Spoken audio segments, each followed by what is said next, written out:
Hello दोस्तों, नमस्कार। अभी की सबसे बड़ी खबर आ रही है, जहां पर मस्जिद से जय श्री राम के नारे लगवाने का किया था दावा महबूबा मुफ्ती ने। वो ट्वीट निकला अब फेक, उसके बाद फंस गई महबूबा मुफ्ती, शिकायत मामला दर्ज। जी हां दोस्तों, साथ ही साथ आपको बड़ी खबर बताएंगे, जहां पर भारत चीन सीमा के हालात पर जयशंकर जी का दो टुक। चाइना को कह दिया कि तुम्हारे साथ रिश्ते कैसे हैं, वो LAC का कंडीशन ही बताएगा। साथ ही साथ दोस्तों आपको बताएंगे, जहां यूनिफॉर्म सिविल कोड को लेकर केंद्र सरकार पर भड़के फारूक अब्दुल्ला, कहा मुसलमानों का अपना शरिया कानून है। साथ ही साथ दोस्तों सारी बड़ी जानकारियां आपको बताने वाले, तो बने रहेगा वीडियो के अंत तक। और अभी खबरों में आगे बढ़ने से अगर आप भी अपने भारतीय सेनाओं का दिल से समर्थन करते हैं दोस्तों, और अपने भारत के संप्रभुता और अखंडता का सम्मान करते हैं, तो इस वीडियो का भी कर दीजिए लाइक, चैनल कर दीजिए सब्सक्राइब, बेल आइकन दबाइए, साथ ही कमेंट बॉक्स में लिख दीजिएगा जय हिंद। जी हाँ, तो चलते हैं पहली और सबसे बड़ी खबर की तरफ, जहां मस्जिद से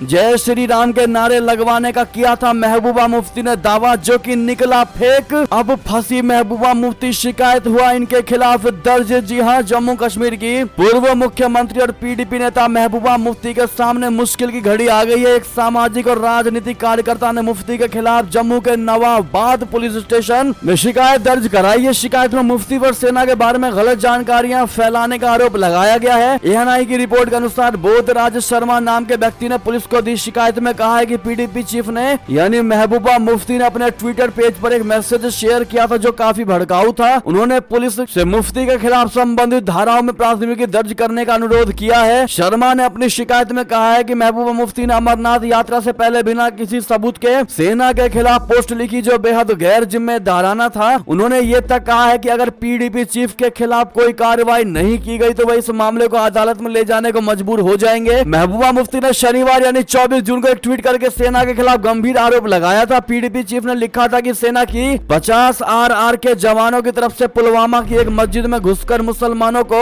जय श्री राम का नारा लगाने के लिए मजबूर करने की खबर सुनकर मैं स्तब्ध हूँ। ये तब हुआ जब केंद्रीय गृह मंत्री अमित शाह जी यहाँ मौजूद हैं। महबूबा मुफ्ती ने इसे उकसावे की कार्रवाई बताते हुए चिनार कोर की कमान संभालने वाले लेफ्टिनेंट जनरल राजीव घई से जांच करने की मांग की। उन्होंने लिखा कि ये सब यात्रा से पहले किया गया है, जो कि केवल उकसावे की कार्रवाई है। मुफ्ती ने लेफ्टिनेंट जनरल राजीव घई को टैग करते हुए कहा कि इसकी तुरंत जांच होनी चाहिए। बाद में मीडिया रिपोर्ट को शेयर करते हुए उन्होंने जांच शुरू करने को लेकर सेना का शुक्रिया अदा किया। बहरहाल दोस्तों, जिस प्रकार से फेक ट्वीट को लेकर महबूबा मुफ्ती ने अपने भारतीय जवानों, भारतीय सेनाओं पर यह गंभीर आरोप लगाया दोस्तों, इतना बुरा एलिगेशन लगाया है कि मस्जिदों में जाकर के भारतीय सेनाओं ने मुस्लिमों से जय श्री राम के नारे लगवाए हैं, जो कि भारतीय सेना कभी सोच भी नहीं सकती इस तरह की चीज करने के लिए, क्योंकि भारतीय सेना सबके रक्षा के लिए दुश्मनों को लेकर चौकन्नी रहती है दोस्तों, ना कि देश के अंदर इस प्रकार के कृत्य करने के लिए। बहरहाल महबूबा मुफ्ती ने जिस प्रकार से भारतीय सेना पर यह बहुत बुरा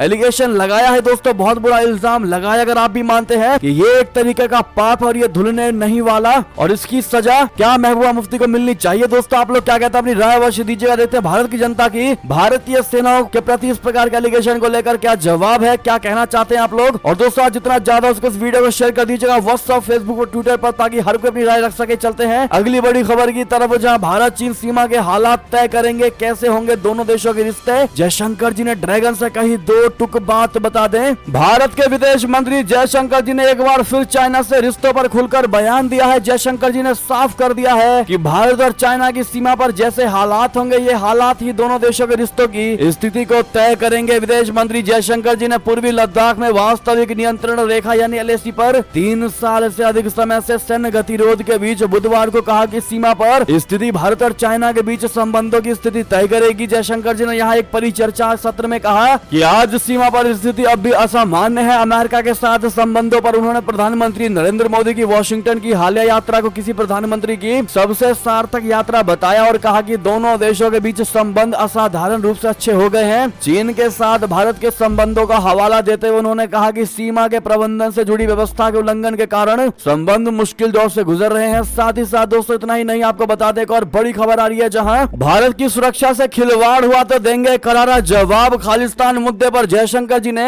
कनाडा को दे दी सबसे बड़ी चेतावनी। जी हां दोस्तों, भारत के विदेश मंत्री जयशंकर जी ने कनाडा की ट्रूडो सरकार को साफ साफ कह दिया है कि खालिस्तान के मुद्दे पर वोट बैंक की राजनीति न करें। कनाडा में पनप रहे खालिस्तानी आंदोलनों के लिए कनाडा की सरकार को जिम्मेदार बताते हुए एक कार्यक्रम में भारतीय विदेश मंत्री ने कनाडा को चेतावनी दे डाली। जयशंकर जी ने साफ कहा कि यदि भारत की अखंडता और सुरक्षा पर हमला हुआ तो हम इसका माकूल जवाब देंगे। भारतीय विदेश मंत्री जयशंकर जी बेबाक बयानों के लिए जाने जाते हैं। चाहे अमेरिका हो, चीन हो या पाकिस्तान में भारत का पक्ष ताकत के साथ रखते हैं। इसी कड़ी में जयशंकर जी ने एक कार्यक्रम में कनाडा की ट्रूडो सरकार पर हमला बोला। वहां पनप रहे खालिस्तानी आंदोलनों के लिए कनाडा सरकार की आलोचना की। विदेश मंत्री ने बुधवार को कहा कि कनाडा जिस तरह से खालिस्तानी मुद्दों से निपटा है या निपट रहा है वो हमारे लिए चिंता का विषय है। जयशंकर जी ने कहा कि खालिस्तान मुद्दे पर कनाडा की प्रतिक्रिया वोट बैंक की बाध्यताओं से प्रेरित लगती है। जयशंकर जी ने कहा कि खालिस्तान के मुद्दे पर कनाडा की वोट बैंक का कार्ड खेलने की ऐसी गतिविधियों से राष्ट्रीय सुरक्षा एवं अखंडता पर प्रभाव पड़ता है तो भारत कड़ी प्रतिक्रिया व्यक्त करेगा। यहाँ एक समारोह में एक सत्र के दौरान जयशंकर जी ने कहा कि पिछले कुछ वर्षों में खालिस्तान मुद्दे का दोनों देशों के बीच संबंध कई मायने में प्रभावित हुए हैं। जी हाँ दोस्तों, अगर आप भी मानते हैं कि जयशंकर जी का बिल्कुल कहना सही है कि कनाडा की सरकार जिस प्रकार से खालिस्तानियों पर शिकंजा कसने की कोशिश कर रही है वो वाकई में भारत के लिए खतरे की घंटी है, क्योंकि कनाडा की सरकार वोट बैंक की राजनीति कर रही है और ऐसे में उन पर कोई भी बड़ा एक्शन नहीं लिया जा रहा है और हर तरीके से खालिस्तानियों को कनाडा में बचाया जा रहा है। दोस्तों, अब ऐसे में अगर आप भी मानते हैं कि कनाडा वाकई में भारत के लिए खतरा बनता जा रहा है और ऐसे में भारत को अब कोई कड़ा एक्शन लेना चाहिए कनाडा पर, तो दोस्तों अपनी राय जरूर दीजिएगा। चलते हैं अगली खबर की तरफ, जहां महबूबा मुफ्ती के बाद अब केंद्र सरकार को घेरने की कोशिश की है फारूक अब्दुल्ला ने, वो भी यूनिफॉर्म सिविल कोड को लेकर। जी हाँ, कहा मुसलमानों का अपना शरिया कानून है। बता दें, नेशनल कॉन्फ्रेंस नेका के अध्यक्ष फारूक अब्दुल्ला ने बृहस्पतिवार को कहा कि केंद्र सरकार को समान नागरिक संहिता यानी यूसीसी के मुद्दे को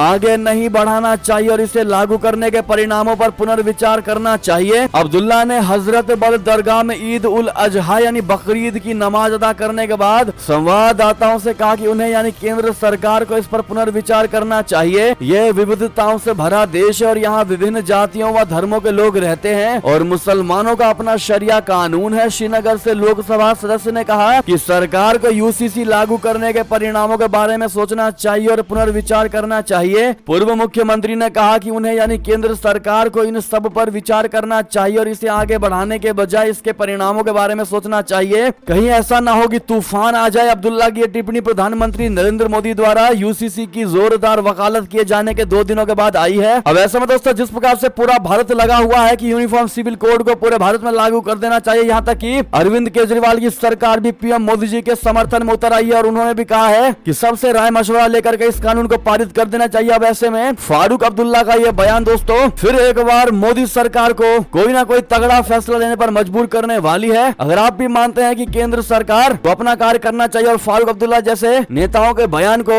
दरकिनार रखना चाहिए, क्योंकि इन्होंने भारत के लिए क्या किया है पूरी जनता जानती है। अब ऐसे में दोस्तों क्या फारूक अब्दुल्ला की इन बातों को इग्नोर करना चाहिए या नहीं, बताइएगा जरूर। और दोस्तों आपसे ये सवाल है हर बार की तरह कि क्या यूसीसी यानी यूनिफॉर्म सिविल कोड को बोले तो समान नागरिक संहिता को पूरे देश में लागू कर देना चाहिए? क्या आप भी प्रधानमंत्री नरेंद्र मोदी जी के इस मामले में समर्थन में है? कमेंट में लिखकर जरूर बताइएगा दोस्तों। अगर हाँ तो साथ में लॉन्ग लिव मोदी जी कहना बिल्कुल मत भूलिएगा। चलते हैं अगली खबर की तरफ, जहां लखीसराय में अमित शाह का नीतीश कुमार पर निशाना। कहा पीएम मोदी जी की वजह से पलटू बाबू बन गए सीएम। जी हां, गृह मंत्री अमित शाह जी ने आज बिहार में सीएम नीतीश कुमार पर जमकर हमला बोला। लखीसराय में जनसभा के दौरान अमित शाह जी ने नीतीश कुमार को पलटू राम कहकर तंज कसा। बिहार में हुई विपक्षी पार्टियों के महाजुटान पर भी अमित शाह ने हमला बोला। गृह मंत्री ने आगे कांग्रेस का भी जिक्र किया और बोला कि वो पार्टी 20 साल से राहुल गांधी को लॉन्च करने की विफल कोशिश कर रही है। अमित शाह की ये जनसभा मोदी सरकार के 9 वर्ष पूरे होने पर सरकार की उपलब्धियां बताने के लिए थी। इसमें अमित शाह जी ने केंद्र सरकार की कल्याणकारी योजनाओं का जिक्र करने के बाद नीतीश कुमार समेत दूसरी विपक्षी पार्टियों को निशाने पर लिया है। अमित शाह जी ने कहा कि अभी अभी पलटू बाबू नीतीश कुमार पूछ रहे थे कि 9 साल में क्या किया। नीतीश बाबू जिनके साथ इतना बैठे, जिनके कारण मुख्यमंत्री बने, उनका थोड़ा लिहाज करिए। पीएम मोदी ने